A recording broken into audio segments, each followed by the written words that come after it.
மகாலட்சுமி கடாட்சம். யாருக்கெல்லாம் புதன் சுக்கிரன் லக்னாதிபதி எல்லாம் வலுவாக இருக்கிறார்களோ, யாருக்கெல்லாம் 2ஆம் வீடு 4ஆம் வீடு 11ஆம் வீடெல்லாம் நல்ல ஒரு கோள்களுடைய அமைப்பில் இருக்கின்றதோ, அதே போன்ற அயன சைனம் 12ஆம் இடம் 6ஆம் இடம் 8ஆம் இடம் கூட ரொம்ப முக்கியம். இந்த ஸ்தானங்களிலும் நமக்கு நல்ல கோள்களுடைய சேர்க்கை, நல்ல கோள்களுடைய பார்வையினா இருக்கணும். இதெல்லாம் இருக்கவங்களுக்கு எந்த விதம் இல்லாமல் அவங்க சலனமில்லாத நீரோடியாக போயிட்டு இருப்பாங்க. ஆனால் போன ஜென்ம கர்மாவால் இந்த கோள்களுடைய அமைப்பில் 6, 8, 12ஆம் இடம் சரியில்லை. அதே மாதிரி 2ஆம் இடம் 4ஆம் இடம் 11ஆம் இடம் பூர்வ புண்ணியஸ்தானம் 5ஆம் இடம் அதே போல் பாக்கியஸ்தானம் தொழில் ஸ்தானம் 10ஆம் இடம் பாக்கியஸ்தானம் 9ஆம் இடம் இதெல்லாம் எனக்கு சரியில்லைன்ற போது பிறப்பு ஜாதகத்தில் மட்டும்தானே நமக்கு சரியில்லை கர்மா. ஆனால் இந்த வாழ்க்கை அமைப்பில் நம்மளுடைய வாழ்க்கை முறையில் அதை மாற்றி காட்டலாம் முடியும். அந்த மாதிரி நேரத்தில் இந்த மகாலட்சுமி தாயார் ஒரு பெரிய ஒரு வரப்பிரசாதம். மகாலட்சுமி வழிபாடு என்று வந்தாவிட்டாலே இத்தனையும் அந்த தாயாரை தான் உள்ளே வரணும்னு நினச்சிக்கோங்களேன். அந்த கிரகலட்சுமி வீட்டுக்குள்ளே வரணும்னு ஆசைப்பட்டுட்டாங்க.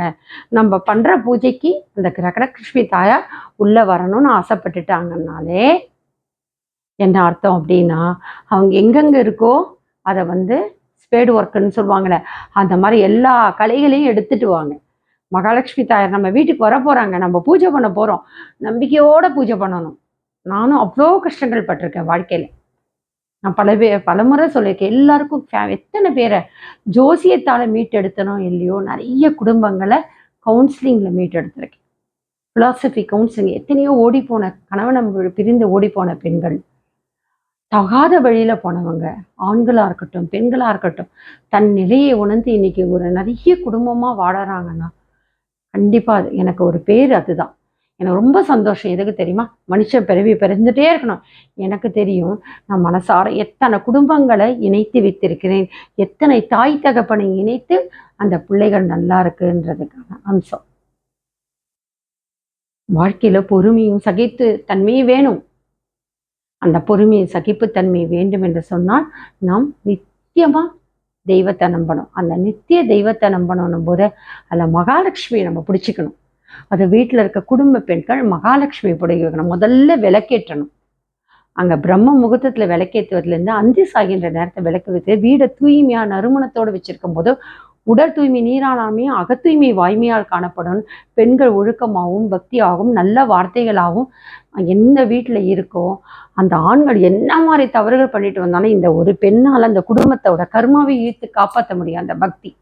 இன்னைக்கு நம்ம எத்தனையோ பேர்கள் அராஜகங்கள் எல்லாமே சொல்லுவாங்க, கேள்விப்படுவோம். ஆனால் வீட்டில் இருக்க ஒரு பெண், ஒரு குடும்ப தலைவியோடைய பக்தி, அவங்களோட பதிவிரத தன்மை, ஆண்கள் செக்கு மாடு மாதிரி எங்கே சுற்றினாலும் என்ன தவறுகள் செய்தாலும் அந்த பலத்தோடு அவங்க உயிரோடு இருக்கிற வரைக்கும் அந்த பக்தியை மீட்டு கொடுக்கும். அவங்க காலத்துக்கு அப்புறம் தான் அவங்க எல்லாரும் அடுத்தது மாட்டுவாங்க. அந்த அளவுக்கு வீட்டில் இருக்க குடும்ப பெண்களுக்கு அந்த பக்தி ஸ்ரத்தைக்கு, உண்மையான பக்தி ஒழுக்கத்துக்கு மகிமை உண்டு. அதனால தான் பெண்கள் பதிவிரதையாக இருக்கணும், ஒழுக்கமாக இருக்கணும், கற்போடு இருக்கணுன்றது எதற்காக? நல்வார்த்தைகள் நல்ல செயல்கள் பேசணுன்றது எதற்காக என்றால் இந்த தன்மைக்காக தான். நல்லதோர் குடும்பம் பல்கலைக்கழகமும் பாரதிதாசனும் எதற்கு? அந்த பெண்களை மையமாக வைத்து கொண்டுதான். அந்த பெண்கள் மகாலட்சுமி வழிபட ஆரம்பித்தாலே கிரகலட்சுமி உள்ளே வர்றதுக்கு முன்னாடியே அவங்க நம்மக்கிட்ட இருக்க அந்த கலைகள், கோள்களோட கர்மாவோட கலைகள் எல்லாம் அப்படியே தகர்த்துட்டு வருவாங்க. அது எல்லாமே அப்படி தகர்த்துட்டு வந்துட்டே இருக்கும்போது கொஞ்சம் கொஞ்சமாக அம்பாள் உள்ளே வருவாங்க. அம்மா வீட்டில் ஒரு சின்ன தீய சக்தி இருந்தால் கூட தாயார் உள்ளே வர மாட்டாங்க, ஞாபகம் வச்சுக்கோங்க. குலதெய்வம் கூட வாசலோடு இருக்கும், தாயார் உள்ளே வர மாட்டாங்க. முனி படத்தில் தான் பார்த்தீங்களா, கெட்ட சக்தி இருக்கிற வீட்டுக்குள்ளே அந்த பசுமாடு உள்ளே விடுவாங்க, அதை தெரிச்சுட்டு ஓடும். ஏன்னா பசுமாடு கோமாதா மகாலட்சுமி. அதே மாதிரி கிரகப்பிரவேசம் போதும் பசுமாடு உள்ளே வரும். எதற்காக பசுமாடு உள்ளே வைக்கிறாங்க? அந்த கிரகத்தில் என்னதான் வீடு கட்டி முடிச்சிருந்தாலும் அந்த கிரகத்தில் ஏதாவது ஒரு பிரச்சனைங்க இருக்கும். அது பசுமாடை உள்ள தாயும் கண்ணையும் சேர்த்து உள்ளே வரும் பொழுது அந்த பசுமாடுக்கு அந்த வைப்ரேஷன் தெரியும், அங்கே இருக்கிற ஆற்றல் தெரியும். அதனால தான் பசுமாடு உள்ளே வருது. இன்னொரு பக்கம் கோமாதா வந்தாலே 30 முக்கோடி தேவர்களும் அஷ்டதிக்கு பாலர்களும் 30 தெய்வங்களும் இந்த பிரபஞ்சத்தில் இருக்கிற அத்தனை சக்திகளை யோகிகளும் முனிவர்களும் ஞானிகளும் அத்தனை பேரும் வந்து உள்ளே வந்துடுவாங்க. அதுதான் கோமாதா சிறப்பு. லக்ஷ்மி வாசம் செய்கின்ற இடம், அந்த சாணம் அது லக்ஷ்மி வாசம் செய்கின்ற இடம். அதை பற்றினா நிறைய பார்க்க போகிறோம். லக்ஷ்மி இருக்கின்ற இடத்தினுடைய அமைப்பு, அந்த அமைப்பெல்லாம் நம்ம வீட்டுக்குள்ளேயும் அடுக்குமாடி குடியிருப்பில் இருந்தாலும் எப்படி வரும்? வாஸ்து ஒன்று சொல்கிறோம், அந்த வாஸ்துவே இல்லை. குடிசையில் இருக்கவங்களுக்கு என்ன வாஸ்து சொல்ல முடியும்? ஆனால் அங்கேயும் வாஸ்து எப்படி உள்ளே நுழையிறது, எங்கே லக்ஷ்மி கடாட்சம் வருதுன்றதெல்லாம் பார்க்க போகிறோம். கிரகலக்ஷ்மி உள்ளே வரணும் என்று சொன்னால் நம்ம கிட்ட இருக்க அத்தனை கெட்ட சக்தி நீக்கிட்டு தான் அவங்க உள்ளே வருவாங்க. அத்தனை கெட்ட சக்தி நீங்கணும்னா மகாலட்சுமி தாயாரை சரணம் நமோஸ்துதேன்ற இதுக்கு நமஸ்காரம் பண்ணணும். மகாலட்சுமி தாயாரை 5 முறை சேவிக்கணும்.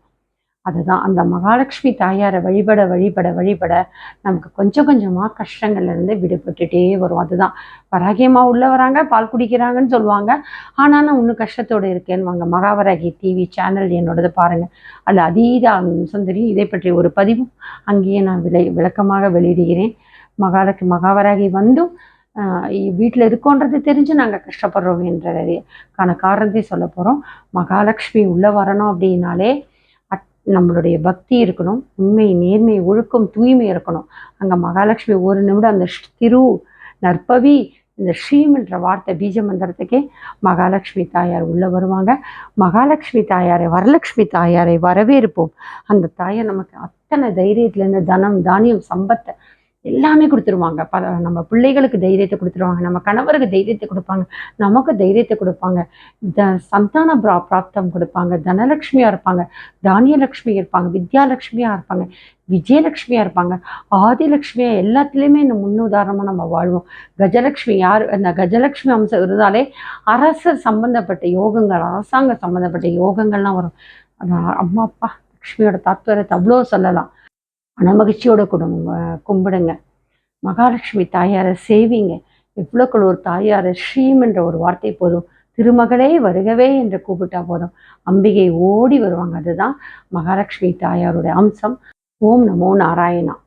இந்த ஓம் நமோ நாராயணான்ற வார்த்தை தான் ஓம் நமோ வாசுதேவா, ஓம் கிருஷ்ணம் வந்தே ஜெகத்குரும். இந்த வார்த்தையை சொல்லிட்டு தான் பெருமாளை கூப்பிட்டுட்டு தான் மகாலட்சுமி தாயாரை கூப்பிடணும். பெருமாள் எங்கே வராலும் அங்கெல்லாம் தாயார் ஓடி வந்துடுவாங்க. சிவன் தனியாக கூட வரலாம், சக்தி தனியாக வரலாம். ஆனால் பெருமாள் வந்தாதான் தாயார் வருவாங்க. ஓம் ஸ்ரீ கிரீ ஸ்ரீம் கமலே கமலாலயே பிரசீத பிரசீத ஸ்ரீ கிரீ ஸ்ரீம் ஓம் மகாலட்சுமி நமோ நமக. இந்த ஒரு மந்திரத்தை சொல்லும் பொழுது மகாலட்சுமியோட அம்சம், அந்த லக்ஷ்மி கடாட்சம் நமக்கு வர ஆரம்பிக்கும்.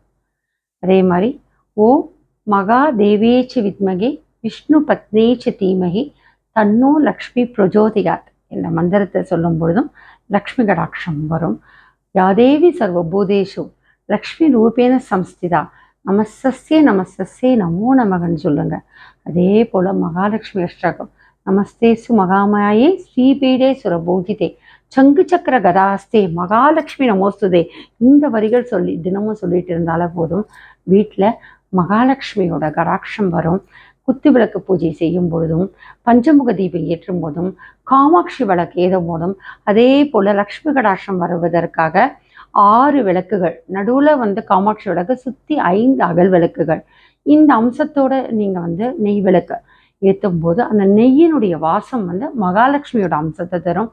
அந்தி சாகின்ற நேரத்தில், அதே போல் காலையில் பிரம்ம முகூர்த்த நேரத்தில் மகாலட்சுமிக்கு தாமரத்தண்டு போட்டு நெய் தீபம் ஏற்றும் போது லக்ஷ்மி கடாட்சம் தரும்.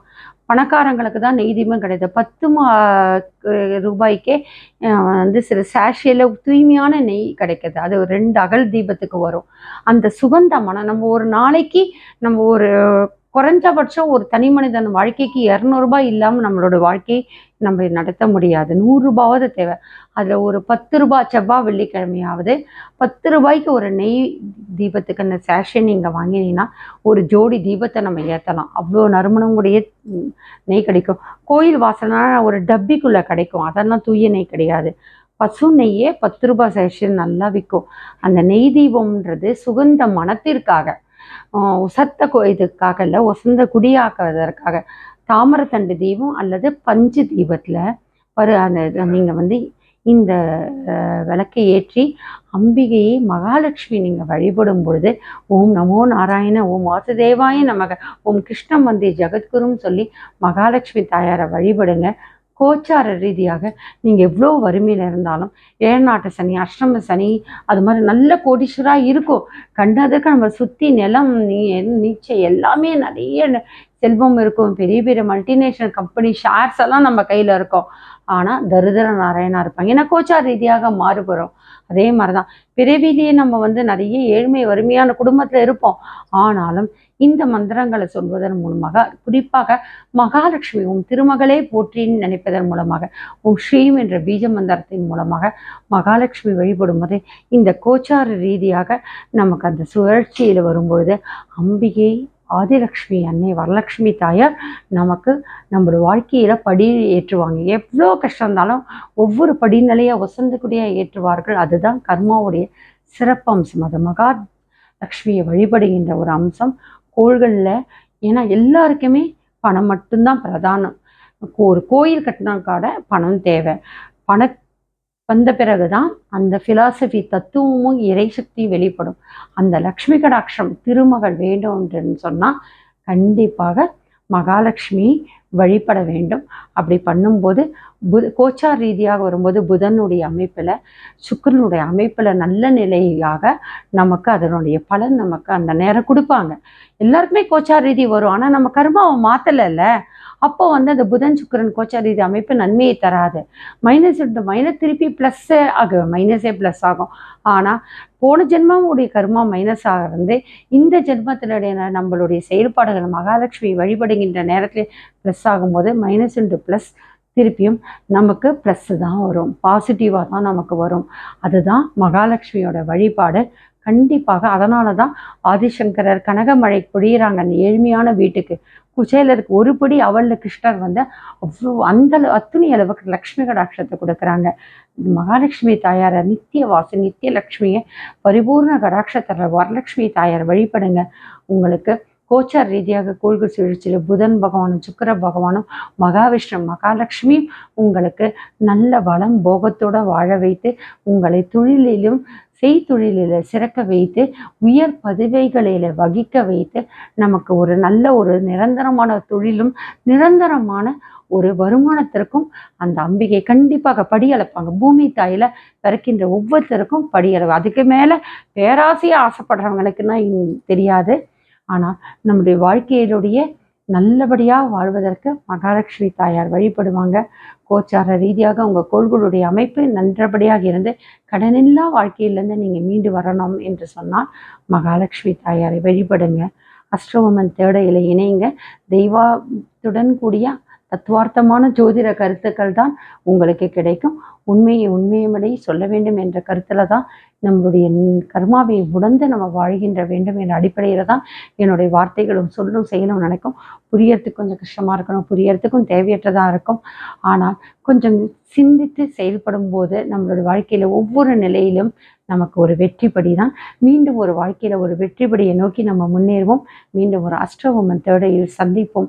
அது வரைக்கும் மகாலட்சுமி தாயார் வரலட்சுமி தாயார் நமக்கு பரிபூர்ண கடாட்சத்தை நமக்கு தர வேண்டும். பாவங்களுடைய கருணை கடாட்சம் நம்மேல் என்றைக்கும் இருக்க வேண்டும் என்று சொல்லி மீண்டும் இணைவோம். ஓம் சக்தி. தென்னாடுடைய சிவனை போற்றி, எந்நாட்டவருக்கு இறைவா போற்றி. மகாலட்சுமி வழிபாட்டிற்கு சிவனுடைய வழிபாடு ரொம்ப முக்கியம்.